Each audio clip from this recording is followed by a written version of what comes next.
सवाल यह कि फ़लस्तीन और इसराइल की जंग मजहबी जंग कैसे है?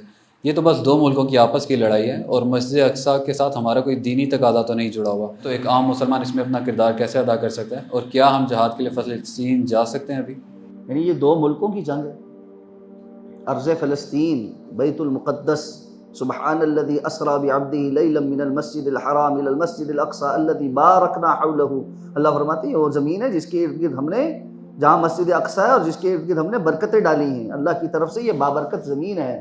और अल्लाह के रसूल ने फरमाया तीन मस्जिदें ऐसी हैं जिनके सिवा किसी और मस्जिद का यानी सवाब की नीयत से सफ़र करना जायज़ नहीं। एक तो ये ना, आप किसी भी मस्जिद में जाते हैं मैं इबादत करूँगा, ये तो नीयत ठीक है ना, लेकिन सिर्फ मस्जिद जाने का जो सफ़र है वही सवाब हो, इस नीयत के साथ कि मैं जगह जाकर देखूँगा, ये भी। तो आपने फरमाया मस्जिद हराम, मस्जिद अक़सा और मस्जिद नबवी, ये तीन मस्जिदें ऐसे हैं जिनका सफ़र भी करना चाहिए और 1000 नमाज के बराबर सवाब है एक नमाज का मस्जिद अक़सा में। तो भाई ये खालिसतन हमारा दीनी मसला है, ये खालिसतन हमारा दीनी मसला है। और बैतुल मुक़द्दस हमारा क़िबला अव्वल है।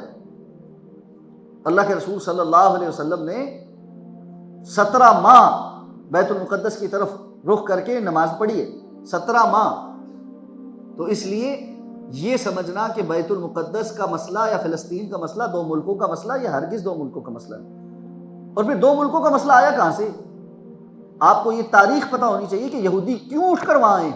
यहूदी तो फ़लस्तीन में नहीं रहते थे, ये 1917 से पहले इनका एक बंदा भी वहां मौजूद नहीं था। और 1948 में से पहले ये धड़ाधड़ दुनिया पूरी से उठकर उनको वहां पर क्यों लाया गया, बालफोर डिक्लेरेशन क्या था और उसकी सारी जो हिस्ट्री है ये निकाल के खुदारा थोड़ा सा पढ़ो।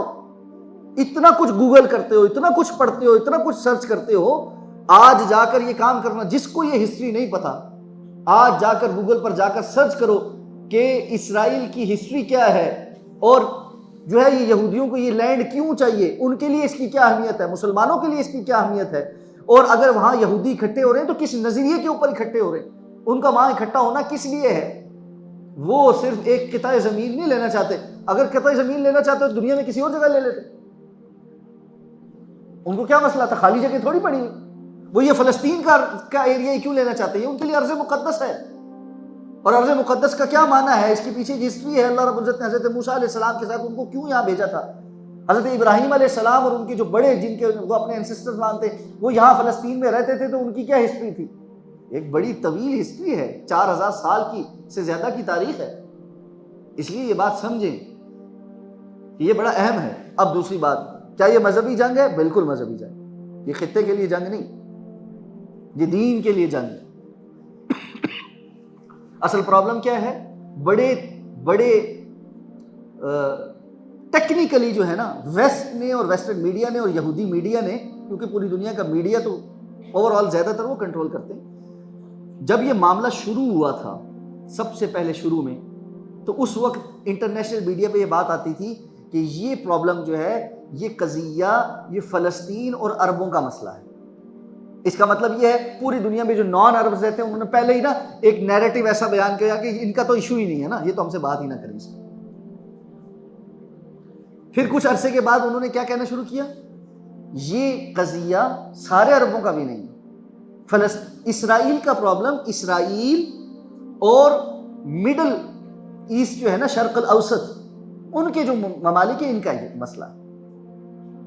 फिर कुछ अरसे के बाद इंटरनेशनल मीडिया पे ये शुरू हुआ कि फ़लस्तीन का मसला ये इसराइल और फ़लस्तीन के या इसराइल के इर्द गिर्द जो उसके नेबरिंग कंट्रीज है ना, ये उनका मसला है। तो और बहुत सारे मुल्क निकल गए, यानी पीछे रह गया मिस्र, उर्दन, लबनान। अच्छा, जब 1966 में और 70s में जो जंगें हुई अरबों के साथ, और उसके बाद 70s में मिस्रियों ने मुआहदा कर लिया इसराइल के साथ, और अल्लाह रब्बुल इज़्ज़त माफ़ फरमाए सबसे बड़ी जिम्मेदारी उनकी थी, और वो बड़ी ही गैरत से आरी कौम है इस मामले में, और पता नहीं अल्लाह को क्या जवाब देंगे। इस वक्त भी बॉर्डर सील करके जो बैठे वो बैठे। तो उस वक्त एक और बात शुरू हुई और उन्होंने कहा जी कि ये तो अब जो हमारे मुआहदा हो गया उर्दन के साथ भी, हमारा मुआहदा हो गया मिस्र के साथ भी, तो अब जो मसला है वो इसराइल और फ़लस्तीन का मसला ठीक हो गया। यानी निकालते निकालते उम्मत मुस्लिमा को धक्के दे दे के उन्होंने इस प्रॉब्लम से एक तरह से इंटरनेशनल दुनिया को यह बावर कराया कि इनका तो प्रॉब्लम ही नहीं। फिर उन्होंने क्या कहना शुरू किया, अब उन्होंने कहा जी कि इसराइल का और एक छोटे से मिलिटेंट ग्रुप हमास का यह मसला है, फिलिस्तीन जो वेस्ट बैंक वाला है उसको तो कोई इशू ही नहीं, उनके साथ कोई थोड़ी हम लड़ रहे। ये बात याद रखें, रसूलुल्लाह सल्लल्लाहु अलैहि वसल्लम की अहादीस के मुताबिक अल्लाह के रसूल सल्लल्लाहु अलैहि वसल्लम ने ये पेशीनगोई की थी कि यहूदी यहाँ इकट्ठे होंगे और क़यामत से पहले ये इन यहूदियों का यहाँ इकट्ठा होना इस तैयारी में है कि ये मुंतज़िर हैं कि एक बड़ा मसीहा आने वाला है जिसके आने के बाद हमारा सारी दुनिया पर कंट्रोल हो जाएगी। और इनके यहाँ वो मसाया जो है वो एंटी क्राइस्ट है, और एंटी क्राइस्ट कौन है? दज्जाल। ये उसके पैरोकार है। रसूलुल्लाह सल्लल्लाहु अलैहि वसल्लम ने फरमाया यहाँ भी और इस्फहान से भी 70,000 यहूदी निकलेंगे जो इस दज्जाल की फौज होगी। गूगल पे सर्च करना कि इसराइल के बाद सबसे ज्यादा यहूदी कहाँ बसते हैं, ये होमवर्क दे रहा हूं, ठीक है। और वो इस्फहान कहाँ है आज और उसकी क्या कैफियत है, और उस पर मुस्तज़ाद ये कि अल्लाह के रसूल सल्लल्लाहु अलैहि वसल्लम फरमाया कि फिर तवील अहादीस, मैंने कहा ये बहुत लंबा टॉपिक है। अबवाबुल मलाहिम के नाम से मुहद्दिसीन किराम ने हदीस की तमाम किताबों में अबवाब बांधे हैं, जंगों का बयान। अल्लाह के रसूल सल्लल्लाहु अलैहि वसल्लम ने क़यामत से पहले बड़ी बड़ी जंगों का जो है ना तज़किरा किया।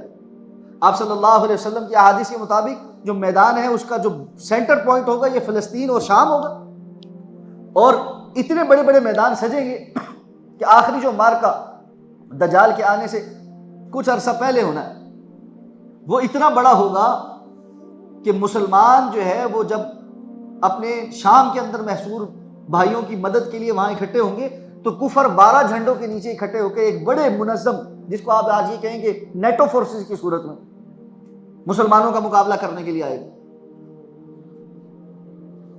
जंग शुरू होने से पहले आपने फरमाया जो मुसलमान इकट्ठे होंगे उनमें जो मुनाफिकीन है वो निकल जाएंगे, कमजोर ईमान वाले। आपने फरमाया 1/3 भाग जाएंगे। ये 1/3 ऐसे होंगे जिनको क़यामत के दिन अल्लाह ताला पाक भी नहीं करेंगे, इनकी तरफ नजर रहमत से भी नहीं देखेंगे और इनकी इंसान कलाम भी नहीं होंगे। पीछे जो 2/3 बचेंगे, 2/3 बचेंगे, इनमें से अल्लाह के रसूल सल्लल्लाहु अलैहि वसल्लम ने फरमाया ये 3 हिस्सों में तकसीम होंगे। पहले दिन पहला हिस्सा उनका 1/3 जो है वो मैदान में उतरेगा, शाम तक सारे शहीद हो जाएंगे। दूसरे दिन 2/3, दूसरा जो 1/3 होगा वो जाएगा और शाम तक वो भी सारे शहीद हो जाएंगे। अब जो आखिरी 1/3 बचा होगा, ये आखिरी तीसरे दिन ये भी इस नीयत के साथ कि या अल्लाह, या तो अल्लाह आज हमें फतह अता फरमाएगा या हम भी आज शहीद हो जाएंगे।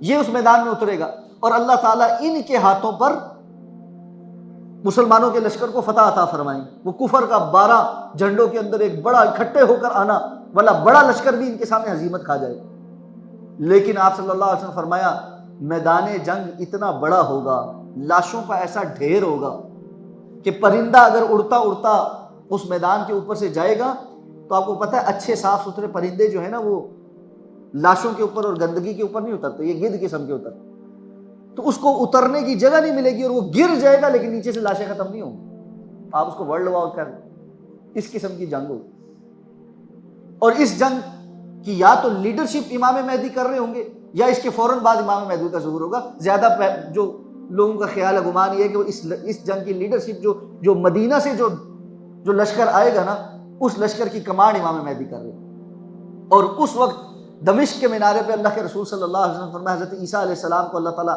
मबूस फरमाएंगे, 2 फरिश्तों के कंधों पर उन्होंने हाथ रखा हुआ होगा और उनके बालों से पानी इस तरह टपक रहा होगा जिससे ताज़ा बंदा गुस्ल करके आता। फिर हज़रत ईसा उनकी क़यादत में नमाज पढ़ेंगे और उसके बाद दज्जाल के पीछे जो है वो इसराइल की तरफ जाएंगे। और आप सल्लल्लाहु अलैहि वसल्लम ने फरमाया कि दज्जाल का और हज़रत ईसा अलैहिस्सलाम का सामना जो है वो मकाम लुद पर होगा। मकाम लुद आज एग्जैक्टली तल अवीव का वो एयरपोर्ट है। और आप सल्लल्लाहु अलैहि वसल्लम ने फरमाया हज़रत ईसा दज्जाल को अभी देखेंगे ना तो दज्जाल पिघलना शुरू हो जाएगा, जिस तरह नमक पानी में पिघल जाता है, और हज़रत ईसा का सामना नहीं कर सकेगा और हज़रत ईसा अलैहिस्सलाम उसको वहां कत्ल करेंगे। और उसके बाद आप सल्लल्लाहु अलैहि वसल्लम ने फरमाया मुसलमान यहूदियों को कत्ल करेंगे, हत्ता कि हर दरख्त और पत्थर भी बोल कर कहेगा क्या है मोमिन, ये मेरे पीछे यहूदी छुपा हुआ, आकर इसको कत्ल करो, सवाए गरकत के दरख्त। क्या आपने फरमाया ये यहूदियों का दरख्त? हमें तो यकीन कम आता है, यहूदियों को ज़्यादा यकीन है। उन्होंने अपने जो नेशनल उनका जो पौधा है ना वो गरकत का ही है और सबसे ज़्यादा प्लांटेशन भी उसी की कर रहे हैं।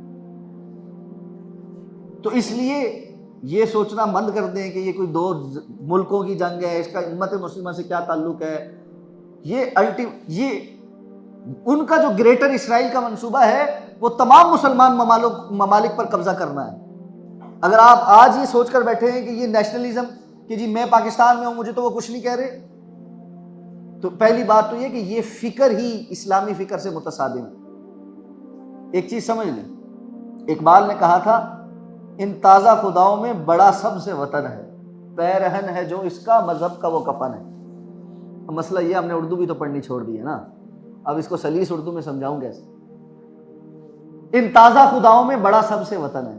ये जो नए नए लोगों ने बुत बनाए हैं ना, ये इज़म, कैपिटलिज्म, फलाना इज़म, इकबाल कहते हैं इसमें से एक बड़ा इज़म जो है वो नेशनलिज्म। मैं बड़ा पैट्रियट हूं, मैं सबसे पहले पाकिस्तानी हूं, सबसे पहले पाकिस्तान ना। अल्लाह ने हमें सबसे बड़ी और बुनियादी आइडेंटिटी इस्लाम और मुसलमान होने के लिए उम्मत मुस्लिमा का एक कॉन्सेप्ट मौजूद। अल्लाह के रसूल सल्लल्लाहु अलैहि वसल्लम तो फरमाते हैं उम्मत मुस्लिमा की मिसाल तो ऐसे है, एक मुसलमान दूसरे मुसलमान के लिए ऐसा होता है जैसे जिस्म के आज़ा होते। अगर किसी भी उज़्व में दर्द है तो ये तो नहीं होता ना मेरे सर में दर्द है तो बाकी जिस्म के सारे आज़ा कहें जी ठीक है सर को दर्द है मुझे क्या हो, मेरे हाथ में दर्द है तो बाकी सारा जिस्म सुकून से हो जी ठीक है हाथ में दर्द है क्या हुआ, सारा जिस्म ही इज़्तिराब का शिकार होता। इसलिए आप सल्लल्लाहु अलैहि वसल्लम की ये जो हदीस है इसको समझें। तो इसके तनाजुर में एक तो ये कि ये सारे मुसलमान ममालिक का मसला है, ये छोड़ेंगे किसी को भी नहीं। उस तनाजुर में देखते तब भी बचत नहीं है, और इस्लाम के तनाजुर में देखें तो कहीं मुसलमान पिस रहा है, वो सारे मुसलमानों का मसला है, वो किसी और मुल्क का और उस किसी और पासपोर्ट का मसला नहीं, वो उम्मत मुस्लिमा का मसला। अब आ गई बात जिहाद की, ये जिहाद फ़र्ज़ है, जिहाद तो फ़र्ज़ ही है, जिहाद की शुरूत है, उसके मामलात हैं, उसके अगर कभी मौका मिले तो एक लेक्चर है यहीं अलुदा में ही रिकॉर्ड हुआ है, AIM के जो स्टूडेंट्स थे उनके लिए, इंटरनेट पे मौजूद है। आप जो है वो अलुदा इंस्टीट्यूट फॉर मैन की जो फेसबुक पेज है या जो यूट्यूब पे जो उसकी वीडियोज़ हैं उनको अपलोड करें और उसको सर्च करें, उसमें जाकर लिखें इस्लाम में तसव्वुर जिहाद शेख अबू बकर, तो वो वीडियो आपके सामने आ जाएगी। वो लेक्चर है, लंबा लेक्चर है, 1.5 घंटे से ऊपर का है कि इस्लाम में जिहाद का तसव्वुर है क्या, लफ्ज़ जिहाद होता क्या है, इसकी कितनी डायमेंशंस हैं और जिहाद के क्या क्या तकाज़े हैं, क्योंकि उसको अब पूरा बयान करना, मैंने कहा ये बहुत लंबा सवाल आपने कर लिया मुझसे। लेकिन भाई हम जो आम मुसलमान हैं, मेरे नज़दीक तो हमने जिहाद किया हुआ है, और वो ये कि हमने, अल्लाह के रसूल ने फरमाया या बंदा खुद जाकर जिहाद करे या मुजाहिद तैयार करे, तो हम सब तो अपना टैक्स पे करके अपना पेट काट के सब कुछ करके मुजाहिद तैयार करते हैं। पाकिस्तान आर्मी जिसका लोगो ही ये है वजाहिदू फी सबिलिल्लाहि हक्का जिहादी, तो वो हमने तैयार किए हैं, एटम बम भी बनाया है, मिसाइल भी बनाए हैं, एक से एक टेक्नोलॉजी बनाई है।